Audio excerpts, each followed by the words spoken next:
रात्रीच्या वेळी सुनसान रस्त्यावर एकट्या महिलांना हेरून त्यांची छेड काढायचा। गेल्या वर्षभरापासून पोलिसांना गुंगारा देणाऱ्या सराईत गुन्हेगाराला अटक करण्यात पुणे विमानतळ पोलिसांना मोठं यश आलंय। तब्बल 245 सीसीटीव्ही कॅमेऱ्यांचे फुटेज तपासून पोलिसांनी या विकृत आरोपीच्या मुसक्या आवळल्या आहेत। देवळीचे आमदार राजेश बकाने यांनी सभागृहात वन्य प्राण्यांचा बंदोबस्त करण्यासाठी बोमा टेक्निकचा अवलंब करण्याची मागणी केली आहे। शेतकऱ्यांचे नुकसान करणाऱ्या वन्य प्राण्यांचा तातडीने बंदोबस्ताची गरज असल्याची आमदार बकाने यांची मागणी आहे। मराठवाड्यातील 8 जिल्ह्यात मराठा समाजातील अर्जदारांना कुणबी प्रमाणपत्र वाटप करण्यात येत आहे, पण त्यावरून मनोज जरांगे पाटील भडकले आहेत। हैदराबाद गॅझेट निघाल्यानंतर जी गती त्यांनी घ्यायला पाहिजे होती ती मुद्दामहून घेतली नसल्याचा आरोप मनोज जरांगे पाटील यांनी केलाय।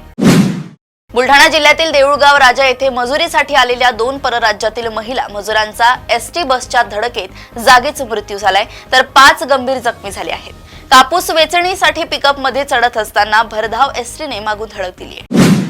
नाशिकच्या पंचवटी येथे नवऱ्यानेच बायकोचा निर्घृणपणे खून केलाय। शीतल भामरे असे मृत महिलेचं नाव आहे, तर संशयित आरोपी नितीन भामरे असं पतीचं नाव आहे। संशयित आरोपी पती फरार झाल्याची माहिती आहे।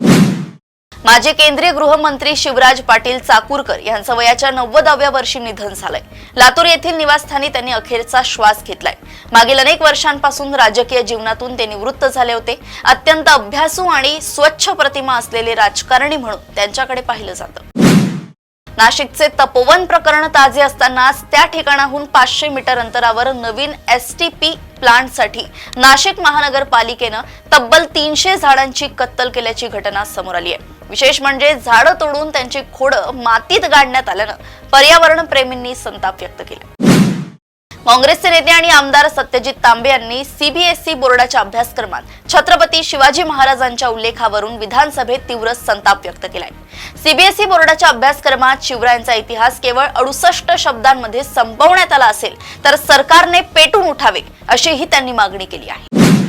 तुर्की येथे सुरू असलेल्या आशियाई पॉवर लिफ्टिंग स्पर्धेत मंगळवारी भारताच्या रायगड जिल्ह्यातील भिंगारी गावचा रहिवासी असलेला गणेश तोटे यांनी दमदार कामगिरी सादर करत पुरुषांच्या 105 किलोग्रॅम वजन गटात कांस्य पदकाची कमाई केली। एकूण 817.5 किलोग्रॅम वजन उचलत त्याने भारताचा तिरंगा गौरवानं फडकवलाय। अहिल्यानगर महापालिकेने शहराच्या मध्यवर्ती भागात असलेली माळीवाडा वेस या नावाने ओळखली जाणारी सुमारे 400 वर्षे जुनी ऐतिहासिक वास्तू पाडण्याचा निर्णय घेतलाय। त्यावर नागरिकांच्या हरकती व सूचना 17 डिसेंबर पर्यंत मागवल्या आहेत। महापालिकेच्या या भूमिकेबद्दल नागरिकांमध्ये आणि इतिहास प्रेमींमध्ये नाराजीची भावना व्यक्त होत आहे। प्रदेशातील अशाच टॉप 10 बातम्या मी ऐश्वर्या आपल्यापर्यंत आणत राहील। तोपर्यंत बघत रहा देशोन्नती। नमस्कार। ठळक घडामोडींसाठी देशोन्नती न्यूज चॅनलला सबस्क्राइब करा आणि बेल आयकॉन प्रेस करा।